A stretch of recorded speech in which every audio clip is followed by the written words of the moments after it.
레위기 14장. 여호와께서 모세에게 말씀하여 이르시되 나병 환자가 정결하게 되는 날의 규례는 이러하니 곧 그 사람을 제사장에게로 데려갈 것이요 제사장은 진영에서 나가 진찰할지니 그 환자에게 있던 나병 환부가 나았으면 제사장은 그 정결함을 받을 자를 위하여 명령하여 살아있는 정결한 새 2마리와 백향목과 홍색실과 우슬초를 가져오게 하고 제사장은 또 명령하여 그 새 하나는 흐르는 물 위 질그릇 안에서 잡게 하고 다른 새는 산채로 가져다가 백향목과 홍색실과 우슬초와 함께 가져다가 흐르는 물 위에서 잡은 새의 피를 찍어 나병에서 정결함을 받을 자에게 7번 뿌려 정하다 하고 그 살아있는 새는 들에 놓을지며 정결함을 받는 자는 그의 옷을 빨고 모든 털을 밀고 물로 몸을 씻을 것이라. 그리하면 정하리니 그 후에 진영에 들어올 것이나 자기 장막 밖에 이레를 머물 것이요 7째 날에 그는 모든 털을 밀되 머리털과 수염과 눈썹을 다 밀고 그의 옷을 빨고 몸을 물에 씻을 것이라. 그리하면 정하리라. 8째 날에 그는 흠없는 어린 순양 2마리와 1년 된 흠없는 어린 암양 1마리와 또 고운 가루 10분의 3 에바의 기름 섞은 소재물과 기름 1록을 취할 것이요.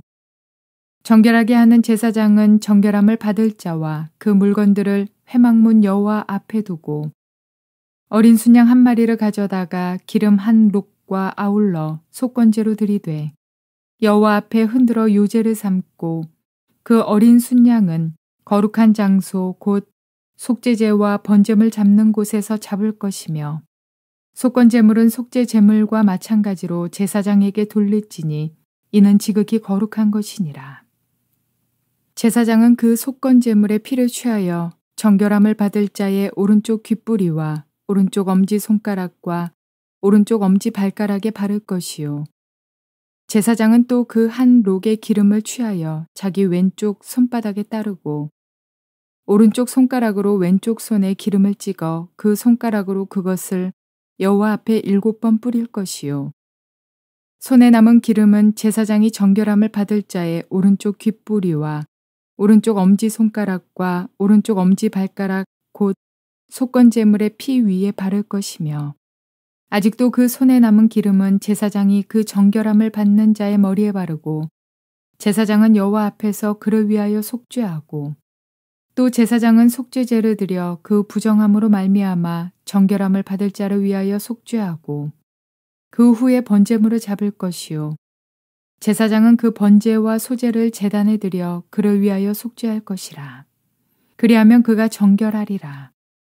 만일 그가 가난하여 그의 힘이 미치지 못하면 그는 흔들어 자기를 속죄할 속건제를 위하여 어린 순양 1마리와 소제를 위하여 고운 가루 10분의 1 에바의 기름 섞은 것과 기름 1록을 취하고 그의 힘이 미치는 대로 산비둘기 2이나 집비둘기 새끼 2를 가져다가 하나는 속죄제물로 하나는 번제물로 삼아 8째 날에 그 결례를 위하여 그것들을 회막문 여호와 앞 제사장에게로 가져갈 것이요 제사장은 속건제의 어린 양의 기름 1록을 가져다가 여호와 앞에 흔들어 요제를 삼고 속건제의 어린 양을 잡아서 제사장은 그 속건제물의 피를 가져다가 정결함을 받을 자의 오른쪽 귓뿌리와 오른쪽 엄지손가락과 오른쪽 엄지발가락에 바를 것이요 제사장은 그 기름을 자기 왼쪽 손바닥에 따르고 오른쪽 손가락으로 왼쪽 손에 기름을 조금 찍어 여호와 앞에 7번 뿌릴 것이요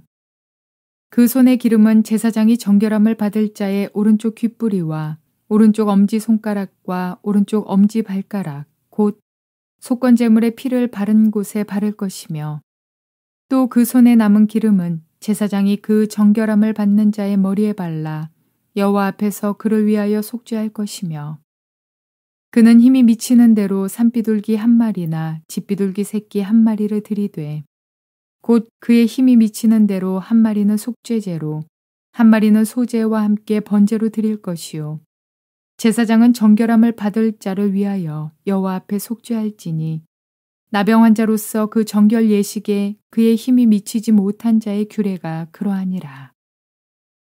여호와께서 모세와 아론에게 말씀하여 이르시되 내가 네게 기업으로 주는 가나안 땅에 너희가 이를 때에 너희 기업의 땅에서 어떤 집에 나병 색점을 발생하게 하거든 그 집주인은 제사장에게 가서 말하여 알리기를 무슨 색점이 집에 생겼다 할 것이요.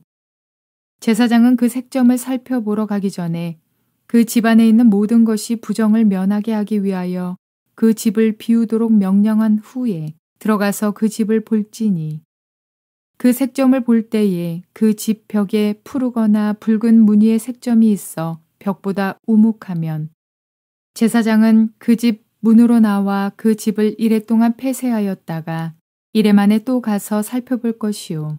그 색점이 벽에 퍼졌으면 그는 명령하여 색점 있는 돌을 빼내어 성 밖 부정한 곳에 버리게 하고 또 집 안 사방을 긁게 하고 그 긁은 흙을 성 밖 부정한 곳에 쏟아버리게 할 것이요. 그들은 다른 돌로 그 돌을 대신하며 다른 흙으로 집에 바를지니라. 돌을 빼내며 집을 긁고 고쳐 바른 후에 색점이 집에 재발하면 제사장은 또 가서 살펴볼 것이요. 그 색점이 만일 집에 퍼졌으면 악성 나병인즉 이는 부정하니 그는 그 집을 헐고 돌과 그 제목과 그 집의 모든 흙을 성 밖 부정한 곳으로 내어갈 것이며 그 집을 폐쇄한 날 동안에 들어가는 자는 저녁까지 부정할 것이요. 그 집에서 자는 자는 그의 옷을 빨 것이요. 그 집에서 먹는 자도 그의 옷을 빨 것이니라.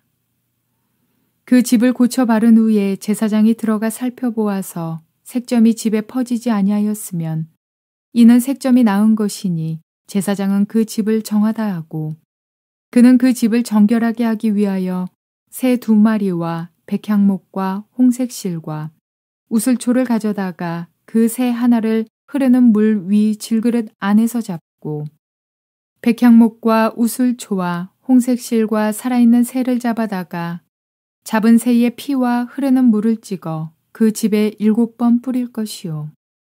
그는 새의 피와 흐르는 물과 살아있는 새와 백향목과 우슬초와 홍색실로 집을 정결하게 하고 그 살아있는 새는 성 밖 들에 놓아주고 그 집을 위하여 속죄할 것이라. 그러면 정결하리라.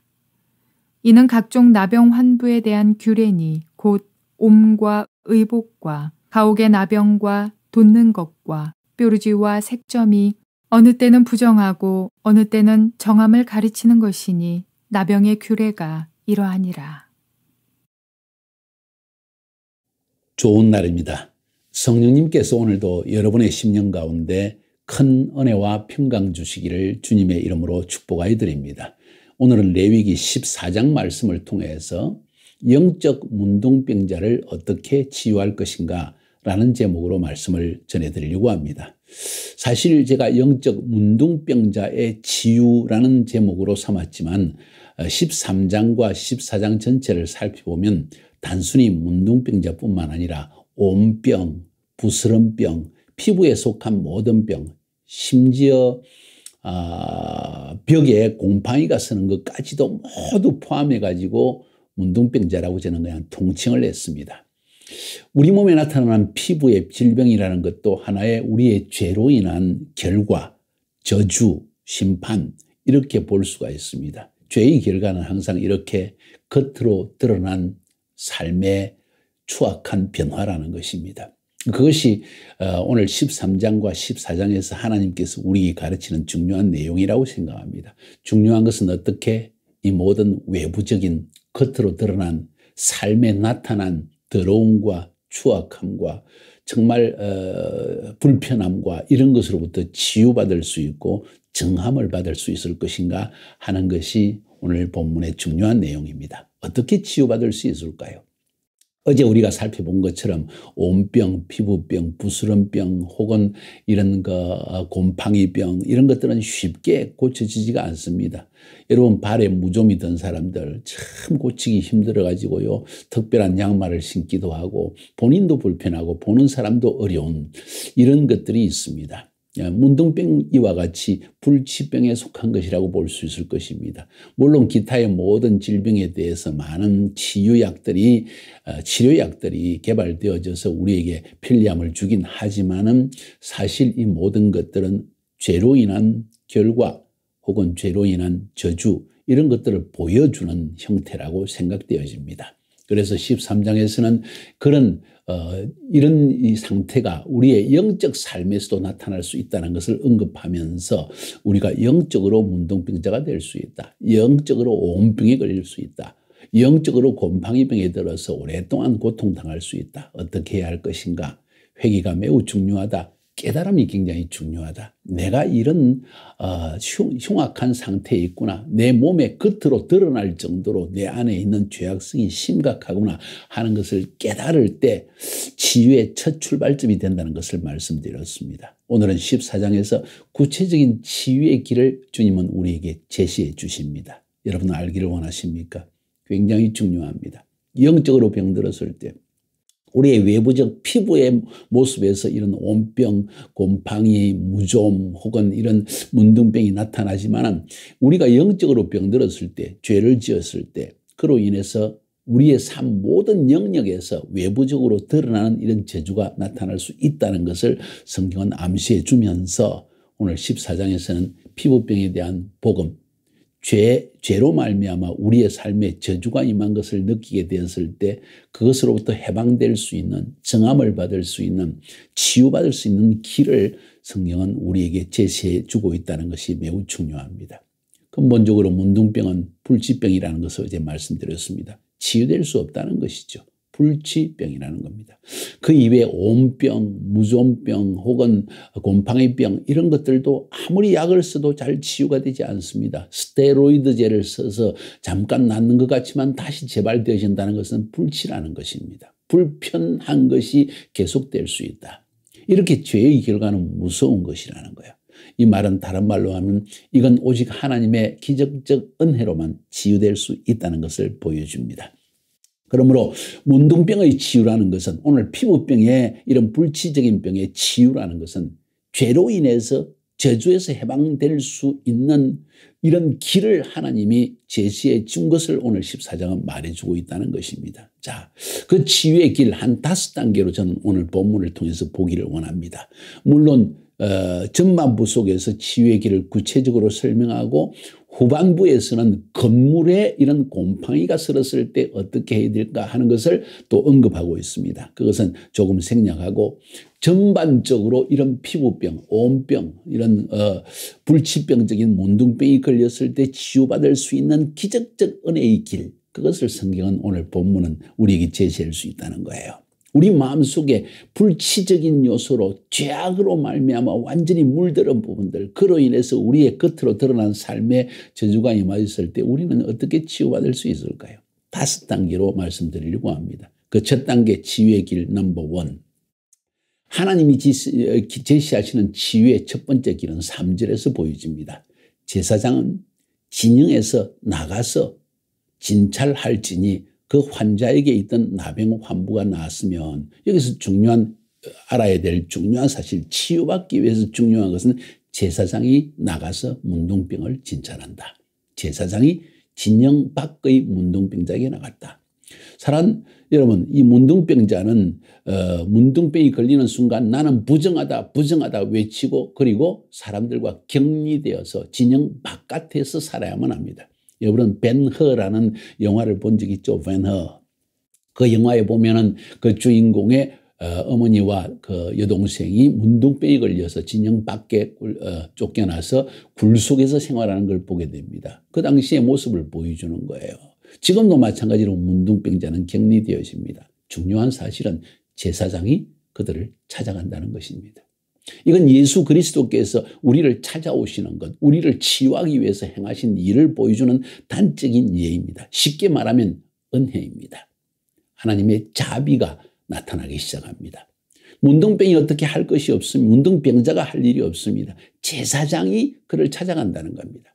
히브리서 13장 12절에 보니까 그러므로 예수도 자기 피로서 백성을 거룩하게 하려고 성문 밖에서 고난을 받으셨느니라. 성문 밖으로 일부러 나가셨다는 거예요. 누구를 위해서?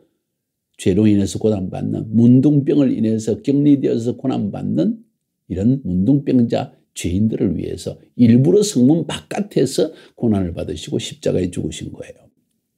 마태복음 9장 12절 13절에서도 예수께서 들으시고 이르시되 건강한 자에게는 의사가 쓸데없고 병든 자들에게야 쓸데있느니라. 너희는 가서 내가 긍휼을 원하고 제사를 원하지 아니하노라 하신 뜻이 무엇인지 배우라. 나는 의인을 부르러 온 것이 아니요 죄인을 부르러 왔노라 하시니라.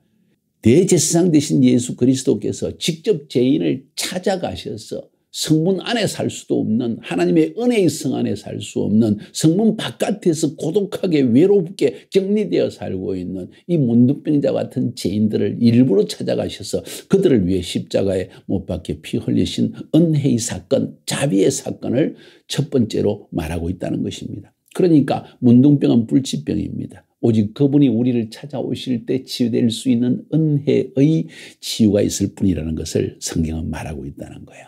두 번째 치유의 길은 무엇일까요? 하나님이 제시하시는 기적적 치유의 길 두 번째는 제사장이 그를 치유한다는 것입니다. 4, 5, 6, 7절에 보니까 제사장은 그 정결함을 받을 자를 위하여 명령하여 살아있는 정결한 새 2마리와 백향목과 홍색실과 우슬초를 가져오게 하고, 자, 새 2마리, 백향목, 홍색실, 우슬초, 자, 이렇게 새 2마리와 이 3개의 것을 가져옵니다. 제사장은 또 명령하여 그 새 하나는 2마리 중에 1마리는 흐르는 물 위 질그릇 안에서 잡게 하고 흐르는 물 위에서 잡게 하라. 다른 새는 산채로 가져다가 백향목과 홍색실과 우슬초와 함께 가져다가 흐르는 물 위에서 잡은 새의 피를 찍어서 나병에서 정결함을 받을 자에게 7번 뿌려서 정하다 하고 그 살아있는 새는 들에 놓을지며. 재미있는 이야기를 하고 있습니다. 이건 하나의 상징이라고 표현할 수도 있고 실제적으로 문둥병에 걸린 사람에게 이렇게 한번 해보는 것도 믿음으로 해보는 것도 의미가 있지 않겠는가. 뭔가 화학적 반응이 있을 것인가 한번 살펴볼 필요가 있다고 저는 생각합니다. 자, 2마리의 새입니다. 1마리는 죽이는 새이고 하나는 살아있는 새입니다. 날려보내는 새입니다. 죽이는 새는 백향목과 홍색실과 우슬초를 가지고 그 흐르는 물 위에서 그 새를 잡으니까 물과 피가 쏟아집니다. 뭘 상징할까요? 예수 그리스도십니다. 우리 죄를 위해서 문둥병과 같이 고칠 수 없는 불치병과 같은 죄악으로 말미암은 저주에 빠지던 우리들을 위해서 물과 피를 쏟으신 예수 그리스도를 말하는 것입니다. 그리고 백향목은 십자가요, 홍색실은 희생의 피를 의미하며 물 위에서 잡은 새는 물과 피를 쏟으신 예수님을 상징하는 것입니다. 그래서 그것을 발라가지고 피의 정결함을 받을 자 문둥병자에게 7번 뿌려서 정하다 하고 외치라는 것입니다. 다시 말해서 예수 그리스도의 대속의 죽음의 십자가의 피의 공로가 아니고는 우리가 치유받을 길이 없다는 것을 성경은 말하는 것이 아닐까요? 여러분 어떻게 생각하십니까? 왜 하나님은 이런 비유를 말씀하십니까? 죽음에 대한 이야기입니다. 죽임당한 새, 그것도 물 위에서, 흐르는 물 위에서, 다시 말해서 물과 피를 쏟으신 예수 그리스도의 십자가 백향목, 그리고 이 홍색실, 다시 말해서 희생의 피, 그것을 우슬초에 찍어가지고 문둥병자에게, 저주받은 자에게 찍어 바를 때 놀랍게도 저주가 사라지고 그 사람은 정하게 되신다는 것을 성경은 말하고 있다는 것. 이것이 바로 두 번째 단계입니다. 그런데 중요한 것은 살아있는 새, 2마리 새 가운데 살아있는 새는 들에다가 놓아주어라고 했습니다. 이 2마리는 뭘 의미합니까? 죽은 새는 십자가에 의해서 죽임을 당한 예수 그리스도, 살아서 들로 노임을 받은 새는 부활하신 예수 그리스도. 다시 말해서 우리를 위해 대신 우리 죄와 저주를 대신 짊어지시고 죽으시고 그리고 그분은 살아서 지금도 우리 가운데 역사하신다는 것. 바로 그 예수 그리스도의 보혈의 피를 의지할 때 우리는 부활의 영광에 참여할 수 있고 정함을 받을 수 있다는 것을 말하는 것이 아닐까요? 제사장이 이렇게 해서 문둥병자를 치유합니다. 이 제사장은 역시 예수 그리스도를 상징합니다. 치유의 두 번째 길이었습니다. 이것만으로 되지 않습니다. 예수님은 십자가 위에서 우리를 위해서 대속의 죽음을 지으시고 피를 흘리셨습니다. 그리고 3일 만에 부활하셨습니다. 이건 객관적 사건입니다. 객관적 사건입니다. 우리의 삶에 일어난 실제적인 사건입니다. 우리의 죄가 용서받을 수 있는 길이 열려진 것입니다. 그런데 그것으로 끝나는 것이 아닙니다. 중요한 것은 그것이 나의 삶에 적용되어져야 합니다. 그분의 십자가의 죽음과 부활이 나의 것으로 적용되어져야 된다는 거예요. 그래서 세 번째 치유의 길은 8절 9절에서 볼 수 있습니다. 정결함을 받는 자는 그의 옷을 빨고 모든 틀을 밀고 물로 몸을 씻을 것이라. 그리하면 정하리니 그 후에 진영에 들어올 것이나 자기 장막 밖에 이래를 머물 것이요. 일곱째 날에 그는 모든 틀을 밀되 머리털과 수염과 눈썹을 다 밀고 그의 옷을 빨고 몸을 물에 씻을 것이라. 그리하면 정하리라. 여기서 중요한 말은 씻으라. 스스로 씻으라는 것입니다. 자기가 그것을 씻고 심지어 머리털 모든 것을 다 씻어버리고 깨끗하게 된 상태에서 물로 깨끗하게 씻으라. 이 말은 뭘 의미할까요? 우리 스스로 이제는 이 모든 죄에서 떠나겠다는 결단을 하라. 악을 버리라. 죄에서 돌아서라는 이야기입니다. 단순히 예수님이 십자가에 죽으시다는 그 사건만으로 되지 않고 내가 스스로 죄를 버리고 악을 버리고 죄에서 돌이키는 이 나의 결단, 스스로 씻는 결단이 필요하다는 것이죠. 이사야서 1장 16절 17절에서는 그래서 이렇게 이야기합니다. 너희는 스스로 씻으며 스스로 깨끗하게 하여 내 목전에서 너희 악한 행실을 버리며 행악을 거치고 선행을 배우며 정의를 구하며 학대받는 자를 도와주며 고아를 위하여 신원하며 과부를 위하여 변호하라 하셨느니라. 스스로 씻으라. 이 과정이 필요하다는 것입니다. 많은 사람들이 예수님이 십자가에 죽으신 건 난 믿는데 왜 내 삶에 치유가 오지 않습니까? 왜 저주는 떠나지 않습니까? 내가 스스로 그것을 버리고 내 스스로의 결단이 없기 때문에 그렇다는 것을 종종 발견하게 되어집니다. 이것이 세 번째 단계입니다. 치유의 길 네 번째 단계는 속건제와 속죄제와 번제와 소제를 드리라는 것입니다.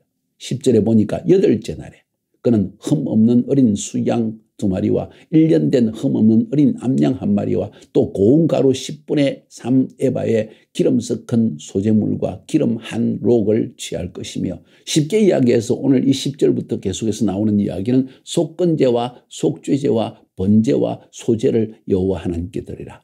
속건제는 나의 죄악을 인해서 다른 사람에게 피해를 끼쳤을 때 실제적으로 보상을 해라. 미안하다는 말 정도가 아니라 보상을 해라. 속죄제, 하나님 앞에 나의 죄의 대속의 제사를 드려서 내 죄의 용서함을 받아라.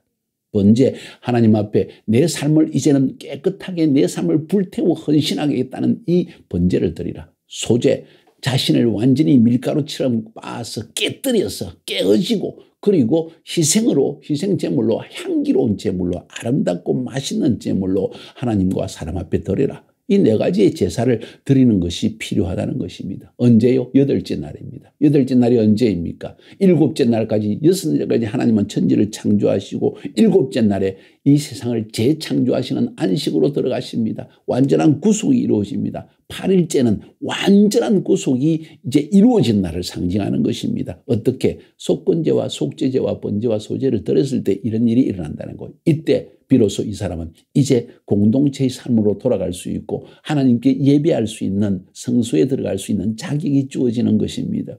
공동체의 삶의 회복, 하나님과의 예배의 회복, 이것이 비로소 이 속건제와 속죄제와 그리고 번제와 소제를 드릴 때 이루어진다는 것을 성경은 말하고 있는 것이 아닐까요? 이것이 네 번째 치유의 길입니다.